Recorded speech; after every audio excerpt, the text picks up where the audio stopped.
नमस्कार, आर्यभट्ट टाइम्स में आपका स्वागत है, जहां आप जानेंगे बिहार के 28 अगस्त की 7 बजे तक की सभी ताजा बड़ी खबरों के बारे में। उससे पहले एक नजर सुर्खियों की ओर। वोट चोरी के आरोपों की आग में आरजेडी का दावा आपत्ति शून्य। जॉली LLB 3 पर पटना हाईकोर्ट में याचिका, न्यायपालिका की गरिमा भंग का आरोप। राहुल गांधी की वोटर अधिकार यात्रा में सक्रिय हुए पॉकेट मार, कई नेताओं की जेब कटी। शिक्षा विभाग एक सप्ताह में BPSC को भेजेगा रिक्त पदों का ब्यौरा। भारतमाला परियोजना का विरोध, रोहतास में किसानों और प्रशासन की भिड़ंत, लाठी पत्थर चले।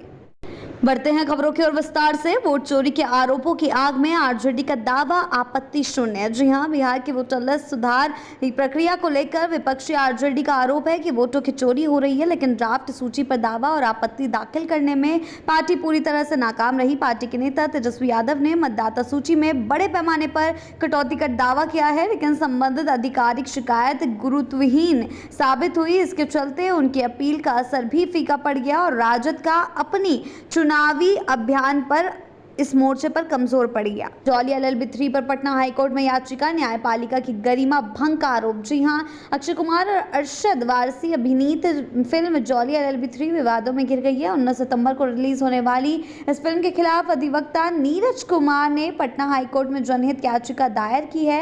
याचिका में आरोप लगाया गया है कि फिल्म के ट्रेलर और गाने मेरा भाई वकील में वकालत पेशी और न्यायपालिका को हास्यास्पद व अवमाननापूर्ण ढंग से दिखाया गया है।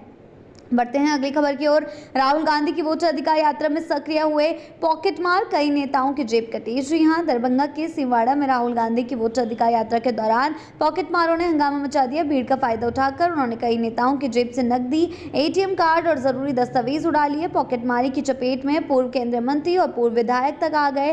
घटना के बाद नेताओं में आक्रोश देखा गया और सुरक्षा व्यवस्था पर सवाल उठने लगे। स्थानीय पुलिस मामले की जांच में जुट गई है। बढ़ते हैं अगली खबर की ओर। शिक्षा विभाग एक सप्ताह में BPSC को भेजेगा रिक्त पदों का ब्यौरा। जी हां, पटना में शिक्षा मंत्री सुनील कुमार ने बुधवार को बड़ा अपडेट दिया है। उन्होंने कहा है कि शिक्षा विभाग अगले एक सप्ताह के भीतर बिहार लोक सेवा आयोग को चौथे चरण की शिक्षक भर्ती परीक्षा के लिए रिक्त पदों का ब्यौरा भेज देगा। अधियाचना भेजने के बाद आयोग भर्ती प्रक्रिया शुरू करेगा। मंत्री ने बताया कि विभाग ने रिक्तियों के संकलन का काम लगभग पूरा कर लिया है। बढ़ते हैं अगली खबर की ओर। भारतमाला परियोजना का विरोध, रोहतास में किसानों और प्रशासन की भिड़ंत, लाठी पत्थर चले। जी हां, रोहतास जिले में भारतमाला परियोजना का विरोध कर रहे किसानों और पुलिस प्रशासन के बीच बुधवार को हिंसक झड़प हो गई। किसान भूमि अधिग्रहण का विरोध कर रहे थे और इसी दौरान उनकी कंपनी के कर्मचारियों और प्रशासन से नोकझोंक बढ़ गई।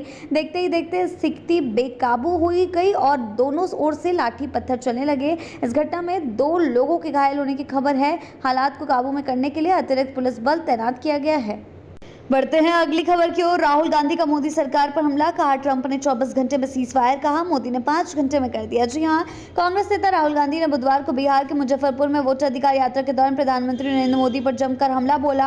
ऑपरेशन सिंदूर का जिक्र करते हुए उन्होंने कहा कि अमेरिकी राष्ट्रपति डोनाल्ड ट्रंप ने 24 घंटे में सीजफायर की बात कही थी, लेकिन PM मोदी ने मात्र 5 घंटे में कर दिया। राहुल गांधी की यात्रा दरभंगा से शुरू होकर मुजफ्फरपुर पहुंची। इस दौरान प्रियंका गांधी, तमिलनाडु के मुख्यमंत्री M.K. स्टालिन, राजद नेता तेजस्वी यादव समेत इंडिया गठबंधन के कई वरीय नेता उनके साथ मौजूद रहे।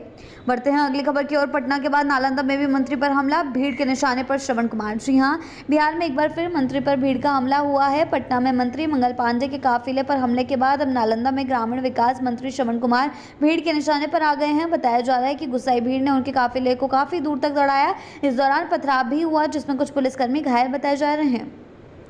बढ़ते हैं अगली खबर की ओर। मीसा भारती से शादी का जिक्र कर सुर्खियों में आए पप्पू यादव, लालू यादव हुए थे नाराज। जी हां, पुणे के निर्दलीय सांसद और 6 बार सांसद रह चुके राजेश रंजन उर्फ पप्पू यादव का राजनीतिक व व्यक्तिगत जीवन हमेशा सुर्खियों में रहा है। CPM विधायक अजीत सरकार की हत्या के आरोप में लंबे समय तक जेल में रहने वाले पप्पू यादव का एक दिलचस्प किस्सा लालू प्रसाद यादव की बड़ी बेटी और राज्यसभा सांसद मीसा भारती से जुड़ा है। बताया जाता है कि पप्पू यादव ने मीसा भारती से शादी करने की इच्छा जताई थी। इस पर लालू यादव नाराज हो गए थे और मामला काफी चर्चा में आ गया था। बढ़ते हैं अगली खबर की ओर। राहुल गांधी का सवाल, अमित शाह को कैसे पता कि बीजेपी सरकार 40 से 50 साल चलेगी। कांग्रेस सांसद राहुल गांधी ने बिहार में अपनी वोटर अधिकार यात्रा के दौरान तीखा हमला बोला है भाजपा और केंद्र सरकार पर। उन्होंने वोट चोरी के अपने आरोपों को दोहराते हुए केंद्रीय गृह मंत्री अमित शाह पर निशाना साधा और सवाल किया कि उन्हें कैसे पहले से पता है कि भाजपा सरकार 40 से 50 सालों तक चलने वाली है। राहुल ने कहा कि यह बयान चुनावी धांधली और वोटर लिस्ट में गड़बड़ी की ओर इशारा करता है।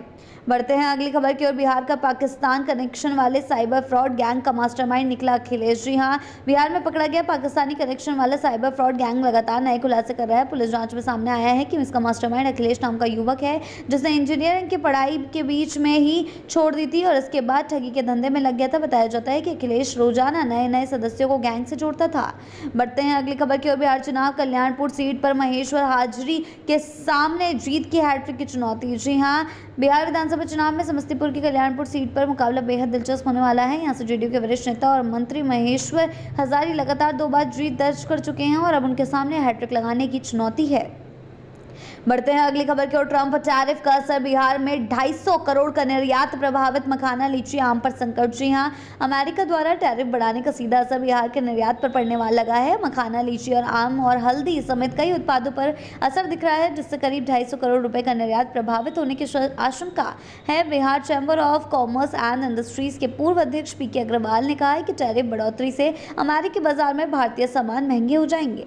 बढ़ते हैं अगली खबर की ओर। पटना हाईकोर्ट को नए जज मिलने का रास्ता साफ, 11 वकीलों के नाम भेजे गए सुप्रीम कोर्ट। जी हां, पटना हाईकोर्ट में न्यायाधीशों की कमी को पूरा करने की दिशा में अहम कदम उठाया गया है। हाईकोर्ट कॉलेजियम ने वकील कोटे से 11 अधिवक्ताओं के नाम सुप्रीम कोर्ट कॉलेजियम को भेज दिए हैं। पहले चरण में गिरिजेश कुमार, राघवानंद, नदीम सिराज, आलोक कुमार, रंजन कुमार झा, इति सुमन, कुमार मनीष और संजीव कुमार के नाम भेजे गए हैं। दूसरे चरण में विकास कुमार, राजकुमार सहाय और राणा विक्रम सिंह का नाम शामिल किया गया है। बढ़ते हैं अगली खबर की ओर। नोखा विधानसभा में मतदान केंद्रों का निरीक्षण, 1 सितंबर तक दावा आपत्ति दर्ज कराने का मौका। जी हां, नोखा विधानसभा में क्षेत्र में चुनावी तैयारी का जायजा लेने पहुंचे आयुक्त ने बुधवार को मतदान केंद्रों का दौरा किया और वहां उपलब्ध सुविधाओं की समीक्षा की। निरीक्षण के दौरान उन्होंने पेयजल, शौचालय, व्हीलचेयर और रैंप जैसी बुनियादी सुविधाओं को दुरुस्त रखने का निर्देश दिया। साथ ही मतदाता सूची के विशेष संक्षिप्त पुनरीक्षण अभियान के तहत मतदाताओं को 1 सितंबर तक दावा और आपत्ति दर्ज कराने का अवसर दिया गया। बढ़ते हैं आखिरी खबर की ओर। दरभंगा में राहुल गांधी की वोट अधिकार यात्रा, प्रियंका संग बुलेट पर पहुंचे, विपक्षी एकजुटता का प्रदर्शन। जी हां, बिहार के दरभंगा में बुधवार को कांग्रेस नेता राहुल गांधी की वोट अधिकार यात्रा का 11वां दिन था। इस दौरान राहुल गांधी बुलेट मोटरसाइकिल पर सवार होकर जनता के बीच पहुंचे। उनके साथ पीछे प्रियंका गांधी भी बैठी थी नजर आई। यात्रा में तेजस्वी यादव, तमिलनाडु के मुख्यमंत्री एम.के. स्टालिन और डीएमके नेता कनिमोई सहित इंडिया ब्लॉक के कई प्रमुख नेता शामिल हुए। बिहार की ऐसी ताज़ा बड़ी खबरों के लिए जुड़े रहें आर्यभट्ट टाइम्स के साथ ही चैनल को सब्सक्राइब करना ना भूलें और हमारी फेसबुक और वेबसाइट के साथ भी जरूर जुड़ें। ऐसी ही अपडेट्स के लिए जुड़े रहें आर्यभट्ट टाइम्स के साथ ही चैनल को सब्सक्राइब करना ना भूलें और हमारी फेसबुक और वेबसाइट के साथ भी जरूर जुड़ें।